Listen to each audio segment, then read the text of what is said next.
Oui, alors quand c'est trop hausse, on a le sourire jusque-là. Hein.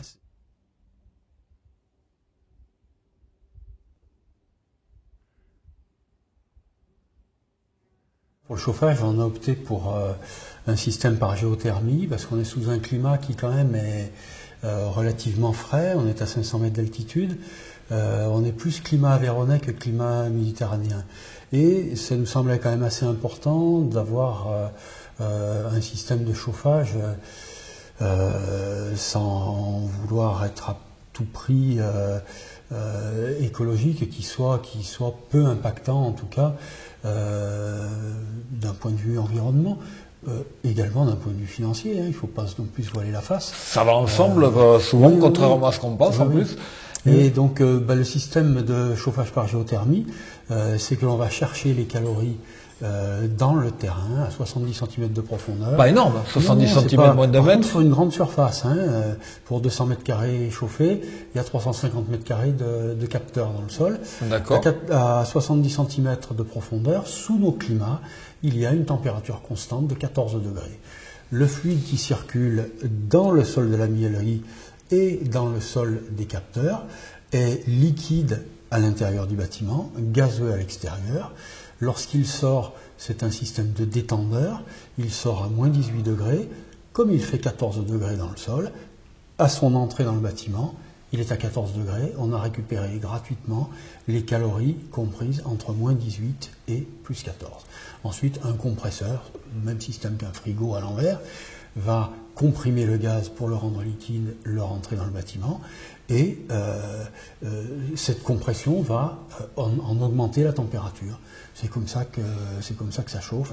La cerise sur le gâteau, c'est que l'eau sanitaire est chauffée par les calories récupérées par la détente du gaz. Donc là, le chauffage de l'eau sanitaire sur la période de l'année où le bâtiment est chauffé est totalement gratuit.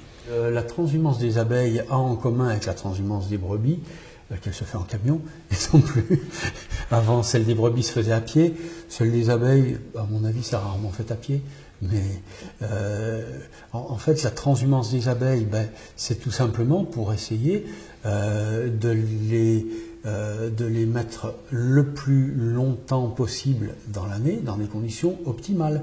C'est-à-dire que pour la période d'hivernage, ce qu'on appelle l'hivernage, c'est la période, grosso modo, comprise entre le mois de septembre et le mois de mars. Sur cette période-là, le climat ici, le climat d'Avesnes, donc oui. Seille, on est à la commune d'Avesnes, on est à 1 km seulement du village de Seille, on est à l'extrémité haute et l'extrémité nord de la commune d'Avesnes. Le climat il est quand même un peu rude d'une part, d'autre part il n'y a pas de floraison sur cette période-là. Donc on hiverne qu'extrêmement peu de ruches ici. La plupart des ruches sont hivernées soit sur le secteur du Bousquet d'Orbe et de Bédarieux, oui. Soit dans le Faux-Gerrois, la plus grosse partie dans le Faux-Gerrois. Climat plus doux, plus méditerranéen pour le coup ?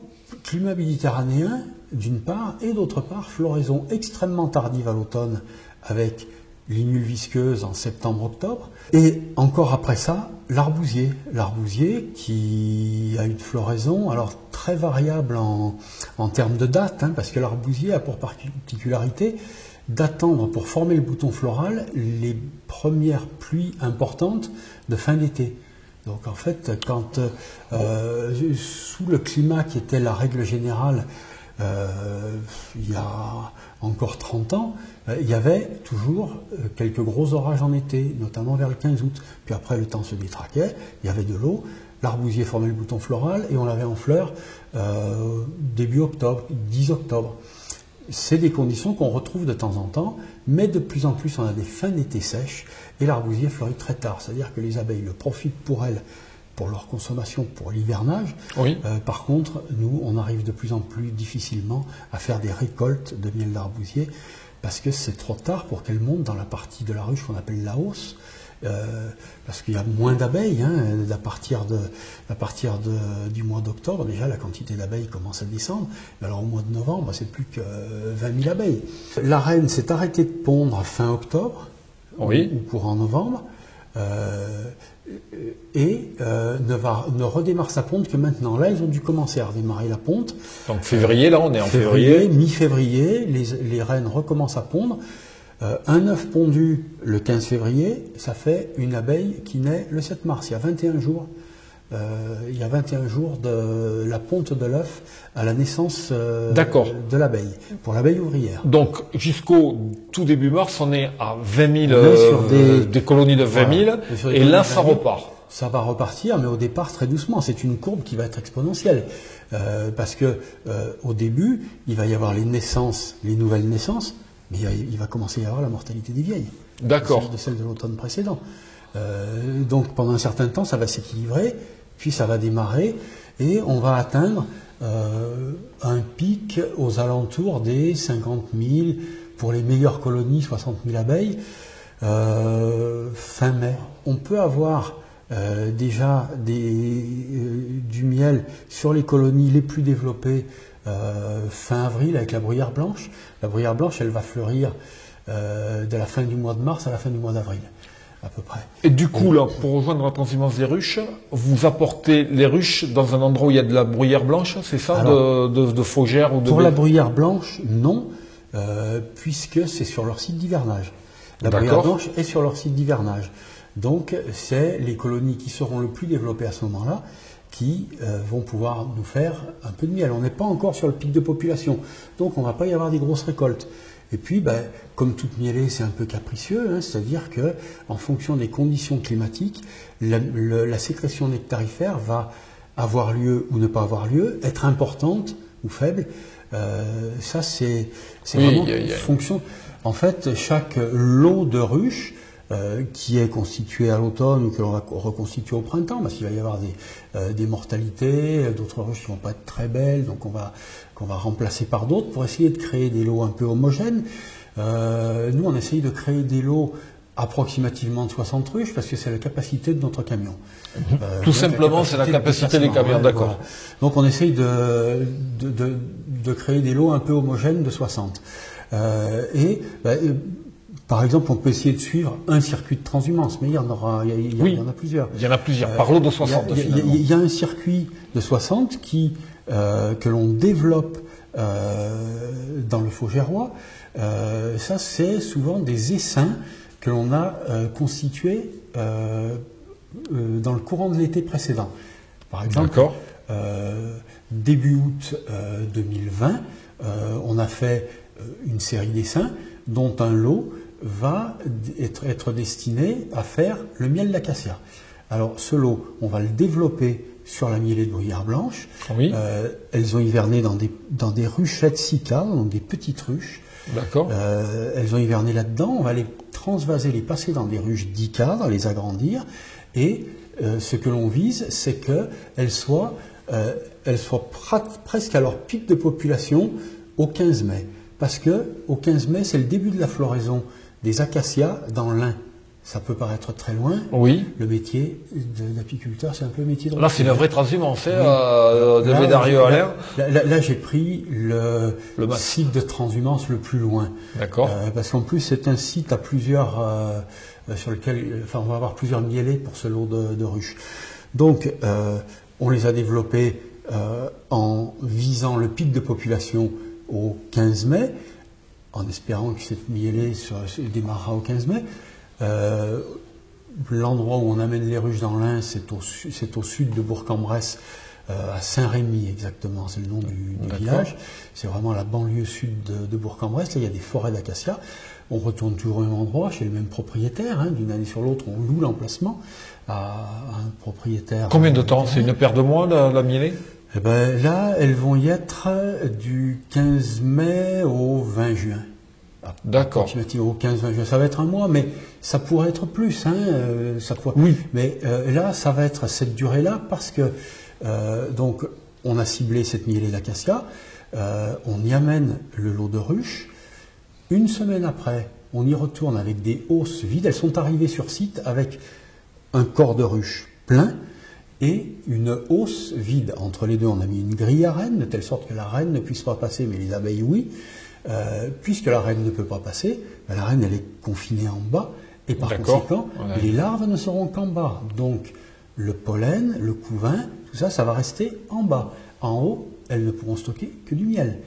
Donc, si on a récolté, eh ben, on aura le miel dans les hausses et pas ailleurs. Donc, elles sont arrivées avec une hausse vide. Une semaine après, on y retourne. Parce que si la mielée a bien marché, eh ben, les ruches qui ont rempli la hausse, on va leur en mettre 2 de plus, elles en auront 3. Celles qui auront fait une demi-hausse, on va leur en mettre une de plus, on ne sait jamais, peut-être qu'elles finiront de remplir la première et par mesure de sécurité on en met 2 parce qu'on n'y retournera pas avant la récolte. Celles qui n'ont pas commencé à travailler dans la hausse, eh ben, on leur laisse leur hausse vide en espérant que peut-être elles en mettent un peu. Et dès que la personne, le propriétaire du terrain nous aura téléphoné en nous disant ben, là les fleurs sont tombées, il y a eu de la pluie, il y a eu du vent, il y a eu ceci, cela, ben, on y va pour récolter. On récolte le miel d'acacia, donc on enlève les hausses, on chasse les abeilles des hausses à l'aide d'un souffleur, les souffleurs comme les souffleurs à feuilles des jardiniers, D'accord, ouais. tout simplement. On les met sur des petites palettes que l'on filme pour que les abeilles ne reviennent pas prendre leur miel.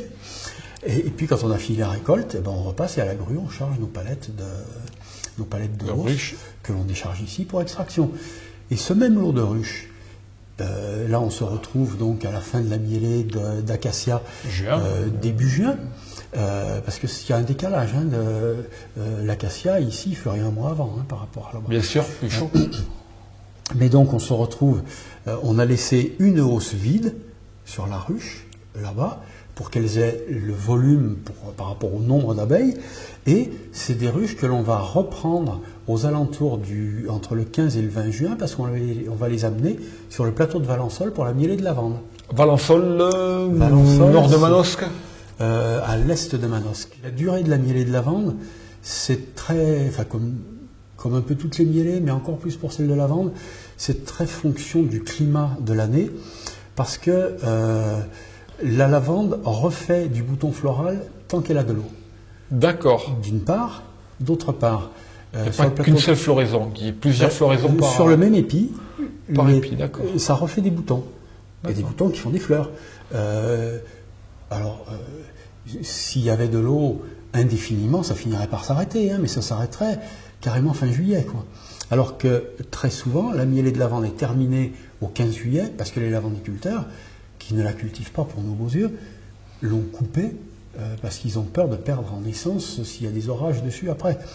Mais une année pluvieuse, par exemple, la mielée dure plus longtemps parce que les lavandiculteurs n'arrivent pas à la couper. Il faut qu'elle soit sèche pour qu'ils la coupent. Bruyère pour développer les serres. Pour développer, acacia là, récolter. On récolte et la mielée d'acacia est... oui, alors quand c'est 3 hausses, on a le sourire jusque-là. Ça m'est jamais arrivé d'avoir 3 hausses sur les 60 ruches. Peut-être que ça arrivera cette année, on ne sait pas. On verra. On vit d'espoir. Récolte d'acacia, alors c'est pas tous les ans. L'an dernier on en a fait, l'année d'avant on n'en avait pas fait. Ensuite, après, donc la lavande. Et de la lavande. Jusqu'à mi-juillet environ. Oui, mais comme on a beaucoup de travail sur cette période-là, on ne les récolte que début août. D'accord. Et retour à l'hivernage. Retour à l'hivernage Faugère. Le lavandin est une hybridation stérile de 2 variétés de lavande. Qui dit hybridation stérile dit absence de pollen. Forcément. Pas de pollen, pas de nourriture pour les larves. Par conséquent, la reine s'arrête de pondre. C'est ce que l'on appelle une mielée à blocage de ponte. D'accord. La reine s'arrête de pondre, on amène les ruches sur la lavande, la reine s'arrête de pondre, il n'y a plus de pollen, il n'y a plus de nourriture. D'où l'intérêt de les ramener ici après pour qu'elle relance la ponte, pour avoir un volant d'abeilles. Les 20 000 pour l'hivernage. Les amener sur le secteur de Faugère où il va y avoir l'inule visqueuse en septembre, l'arbousier qui va être soit sur le mois d'octobre, soit sur le mois de novembre, mais qui de toute façon leur profitera. Le Keillar pour un miel à dénomination miel du Larzac, appellation de lieu, appellation régionale. Donc là, le circuit de transhumance, c'est hivernage Faugère. Le Keillar pour le lieu de transhumance. Du Keillar, elles partent en région toulousaine sur une mielée dite de fin de cycle pour le tournesol. Oui. Parce du côté de l'Oraguet. C'est pour leur remplir les corps pour l'hiver, pour leur faire bloquer la ponte. C'est pas pour la production. Très peu. Ça vaudrait pas le coup. Ça serait que pour ça vaudrait pas le coup. Puis retour à l'hivernage. Le châtaignier sur la commune d'Avesnes, Truscas par exemple, qui est juste en dessous du village de Seille, c'est noyé dans les châtaigniers. Serviès, qui est au-dessus, en direction du col du Lirac. Je ne sais pas si ça vous parle. Quelle période les châtaigniers? 15 juin, comme la lavande à peu près. Donc il y a des ruches qui partent, c'est pas les mêmes, bien évidemment. On peut pas faire le châtaignier avec le même lot de ruches que la lavande. On a bien compris qu'on pouvait faire avec un même lot de ruches plusieurs fleurs, mais il fallait pas que les fleurs... chronologiquement, elles se succèdent. Sinon, on peut pas. Bien sûr. Et bien voilà, vous savez maintenant où est produit le miel, et en ce qui nous intéresse, ça sera le Queslart et la région d'Avesnes pour le châtaignier.